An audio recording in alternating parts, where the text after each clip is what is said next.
Kwa jina la Mwenyezi Mungu mwingi wa rehema mwenye kurehemu. Kuhimidiwa ni kwa Mwenyezi Mungu ambaye amemteremshia mja wake kitabu, wala hakukifanya kina upogo, kimenyooka sawa, ili kitoe onyo adhabu kali kutoka kwake, na kiwabashirie waumini watendao mema kwamba watapata ujira mzuri, wakae humo milele, na kiwaonye wanaonena Mwenyezi Mungu ana mwana. Wao hawana ujuzi wa jambo hili wala baba zao, ni neno kuu hilo litokalo vinywani mwao, hawasemi ila uongo tu. Huenda ukajihiliki nafsi yako kwa ajili yao, kuwasikitikia kwa kuwa hawayaamini mazungumzo haya. Kwa hakika tumevifanya vilioko juu ya ardhi kuwa ni pambo lake, ili tuwafanyie mtihani ni nani kati yao wenye vitendo vizuri zaidi. Na hakika sisi tutavifanya vyote vilio juu ya ardhi kuwa kama nchi iliyopigwa na ukame, bali unadhani ya kwamba wale watu wa pangoni na maandishi walikuwa ni ajabu miongoni mwa ishara zetu. Vijana hao walipokimbilia kwenye pango walisema, Mola wetu mlezi, tupe rehema itokayo kwako, na tutengezee uongofu katika jambo letu. Tukayaziba masikio yao kuwalaza humo pangoni kwa muda wa miaka kadhaa wa kadhaa, kisha tukawazindua ili tujue ni lipi katika makundi mawili lililohisabu sawa muda waliokaa. Sisi tunakusimulia habari zao kwa kweli. Hakika wao walikuwa ni vijana waliomwamini Mola wao mlezi, na sisi tukawazidisha uongofu, na tukazitia nguvu nyoyo zao waliposimama na wakasema, Mola wetu mlezi ni Mola mlezi wa mbingu na ardhi, hatutamwita mwinginewe kabisa badala yake kuwa ni Mungu. Hivyo itakuwa tumesema jambo la kuvuka mpaka. Hawa watu wetu wameshika miungu mingine badala yake yeye. Kwa nini basi hawawatolei uthibitisho ulio dhahir? Na nani aliyedhalim zaidi kuliko anayemzulia uongo Mwenyezi Mungu? Na mkijitenga nao na vile wanavyoviabudu badala ya Mwenyezi Mungu, basi kimbilieni pangoni, akufungulieni Mola wenu mlezi rehema yake, na akutengenezeni ya kukufaeni katika mambo yenu. Na unaliona jua linapochomoza linainamia kuliani mwao kutoka hapo pangoni, na linapokuchwa linawakwepa kushotoni, na wao wamo katika uwazi wa pango. Hizo ni katika ishara za Mwenyezi Mungu, ambaye Mwenyezi Mungu anamuongoa basi huyo ni mwenye kuongoka, na anayemwacha kupotea basi hutampatia mlinzi wala mwongozi. Nawe utawadhania wa macho na hali wamelala, nasi tunawageuza kulia na kushoto, na mbwa wao amenyoosha miguu yake ya mbele kizingitini. Kama ungeliwatokea hapana shaka ungeligeuka kuwakimbia, nawe umejaa hofu. Na kwa namna hii tuliwainua usingizini wapate kuulizana wao kwa wao. Alisema msemaji katika wao, mmekaa muda gani? Wakasema, tumekaa siku moja au sehemu ya siku. Wakasema, Mola wenu mlezi anajua zaidi muda mliokaa. Hebu mtumeni mmoja wenu na hizi fedha zenu ende mjini, akatazame chakula chake kipi kilicho bora kabisa, akuleteeni cha kukila. Naye afanye mambo hayo kwa busara, wala asikutajieni kabisa kwa yeyote. Kwani wao wakikutambueni watakupigeni mawe, au watakurudisheni katika dini yao, na hapo hamtafanikiwa kabisa. Na namna hivi tuliwajulisha kwa watu wapate kujua ya kwamba ahadi ya Mwenyezi Mungu ni ya kweli, na kwamba saa haina shaka.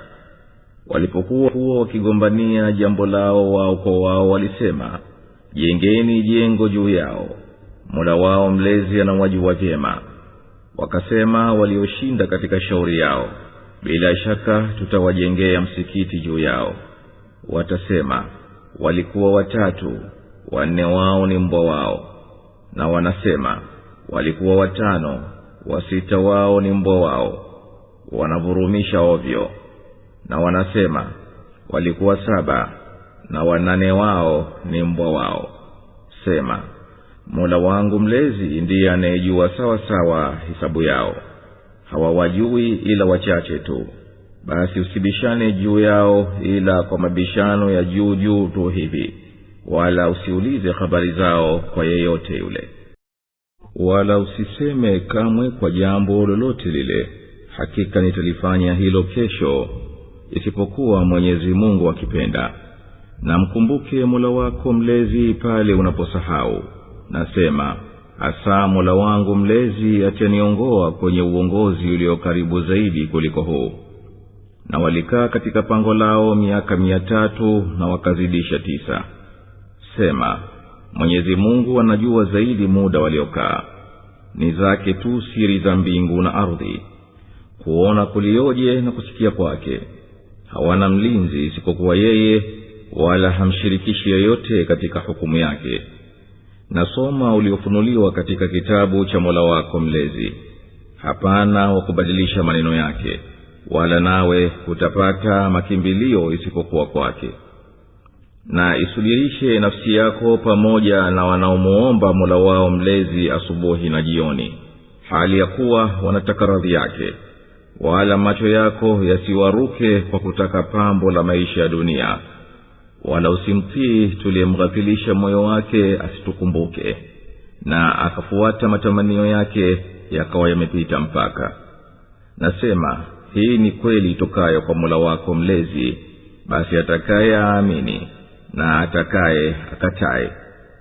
Hakika sisi tumewaandalia wenye kudhulumu moto ambao utawazunguka kama hema, na wakiomba msaada watasaidiwa kwa kupewa maji kama mafuta yaliyotibuka yatayowababua nyuso zao.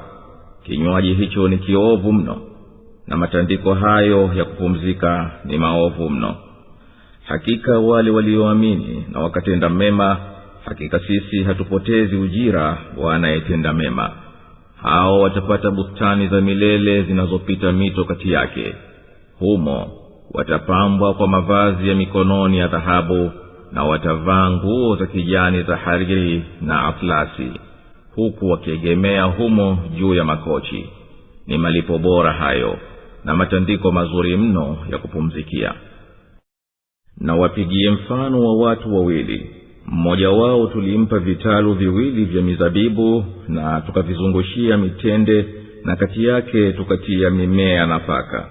Na hivyo vitalu viwili vikitoa mazao yake, wala hapana kitu katika hayo kilichotindikia. Na ndani yake tukapasua mito. Naye alikuwa na mazao mengi, basi akamwambia mwenzake, naye akibishana naye, mimi nimekushinda wewe kwa mali na nguvu za watu.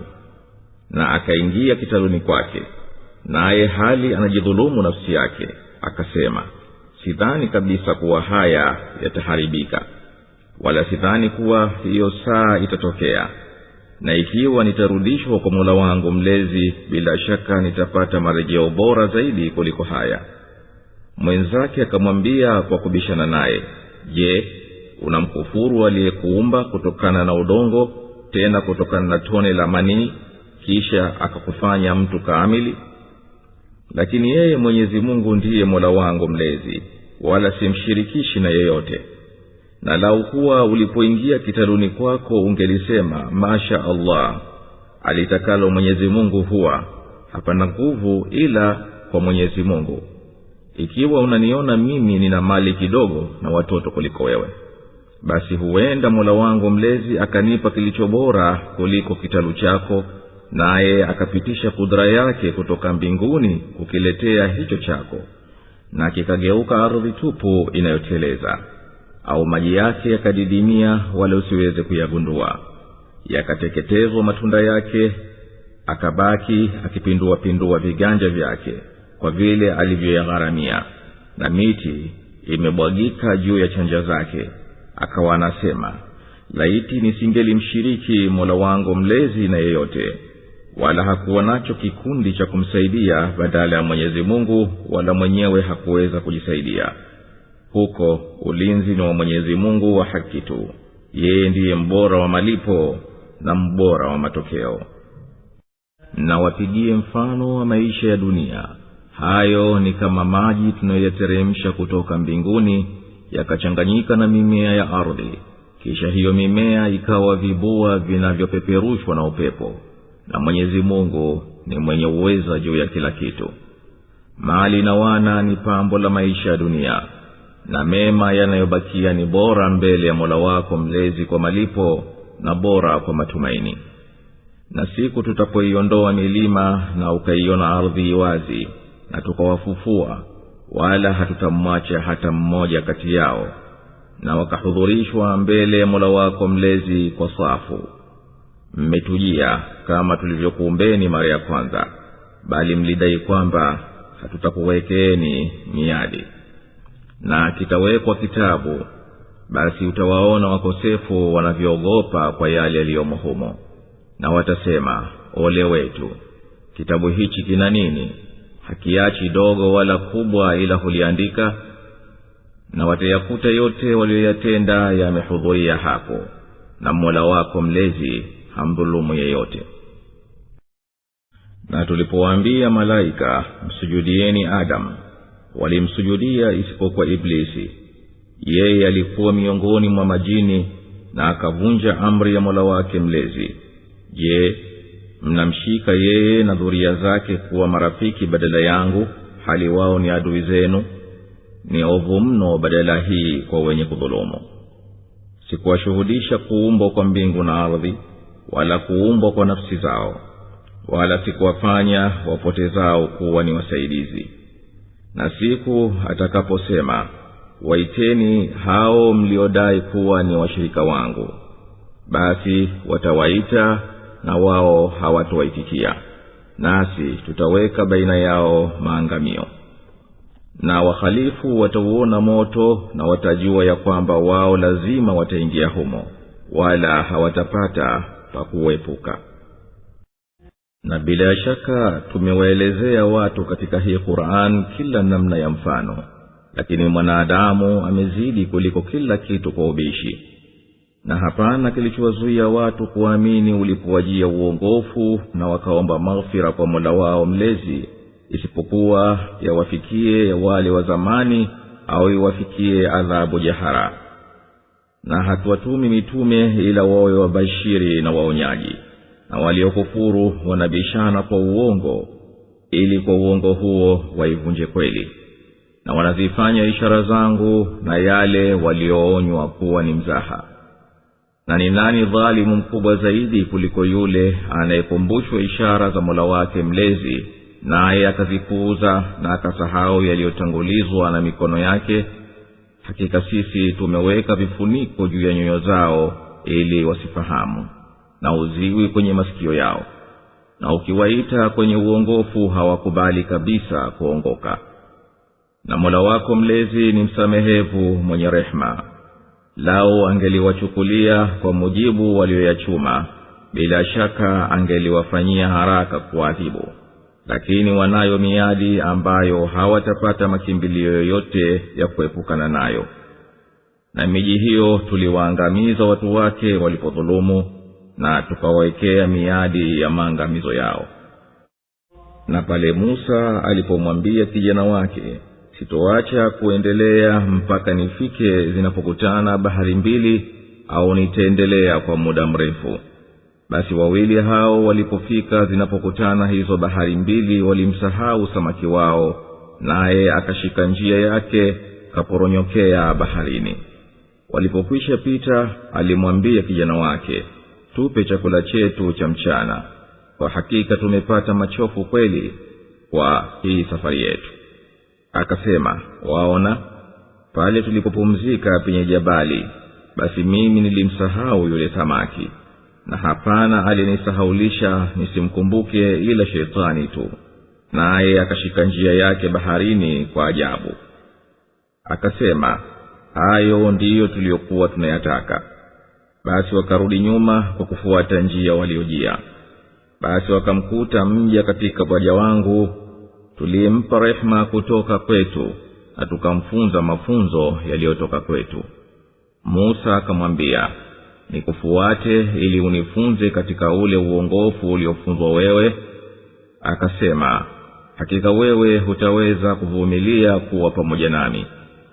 Na utawezaje kuvumilia yale usiyoyajua vilivyo ndani wake? Akasema, insha Allah, Mwenyezi Mungu akipenda utaniona mvumilivu, wala sitoasi amri yako. Akasema, basi ukinifuata usiniulize kitu mpaka mimi nianze kukutajia. Basi wawili hao wakatoka hata walipopanda jahazi, akaitoboa. Akasema, unaitoboa uwazamishe watu wake? Hakika umefanya jambo baya. Akasema, sikukwambia utaweza kuvumilia kuwa pamoja nami? Akasema, usinichukulie kwa niliyosahau, wala usinipe uzito kwa jambo langu. Basi wakatoka wawili hao mpaka wakamkuta kijana, akamuua. Akasema, ala, umemuua mtu asiye na kosa na wala hakuua? Ama hakika umefanya jambo baya kabisa. Akasema, je, sikukwambia kwamba hakika wewe huwezi kuvumilia kuwa pamoja nami? Akasema, nikikuuliza kitu chochote baada ya haya usifuatane nami, kwani umekwisha pata udhuru kwangu. Basi wakatoka mpaka wakawafikia watu wa mji mmoja, wakawaomba watu wake wawape chakula, nao wakakataa kuwakaribisha. Hapo wakakuta ukuta unataka kuanguka, akausimamisha. Akasema, ungelitaka ungelichukua ujira kwa haya. Akasema, huku ndiyo kufarikiana baina yangu na wewe. Sasa nitakueleza maana ya yale uliyokuwa huwezi kuyastahimilia. Ama ile jahazi ilikuwa ya maskini za Mungu wafanyao kazi baharini. Nilitaka kuiharibu, kwani nyuma yao alikuwako mfalme anaosubu majahazi yote. Na ama yule kijana, wazazi wake walikuwa ni waumini. Tukahofu wasije watia mashakani kwa uasi na ukafiri. Basi tulitaka Mola wao mlezi awabadilishie aliye bora zaidi kuliko huyo kwa kutakasika, na aliye karibu zaidi kwa huruma. Na ama ukuta huo ulikuwa ni wa vijana wawili mayatima kule mjini, na chini yake ilikuwako hazina yao, na baba yao alikuwa ni mtu mwema. Basi Mola wako mlezi alitaka wafikie utu uzima na wajitolee hazina yao wenyewe, kuwa ni rehema itokayo kwa Mola wako mlezi. Wala mimi sikutenda hayo kwa amri yangu. Hiyo ndiyo tafsiri ya hayo ambayo wewe hukuweza kuyasubiria. Na wanakuuliza habari ya Dhulqarnaini, waambie, nitakusimulieni baadhi ya hadithi yake. Sisi tulimtilia nguvu katika ardhi na tukampa njia za kila kitu. Basi akaifuata njia. Hata alipofika macho ya jua, aliliona linatua katika chemchemu yenye matope meusi. Na hapo akawakuta watu. Tukasema, ewe Dhulqarnaini, ama uadhibu au watwae kwa wema. Akasema, ama aliyedhulumu basi tutamuadhibu, na kisha atarudishwa kwa Mola wake mlezi amuadhibu adhabu isiyojulikana. Na ama aliyeamini na akatenda mema, basi atapata malipo mazuri, nasi tutamwambia lilo jepesi katika amri yetu. Kisha akaifuata njia. Hata alipofika matokeo ya jua, aliliona linawachomozea watu tusiowawekea pazia la kuwakinga nalo. Ndiyo hivyo hivyo, na sisi tulizijua vilivyo habari zake zote. Kisha akaifuata njia.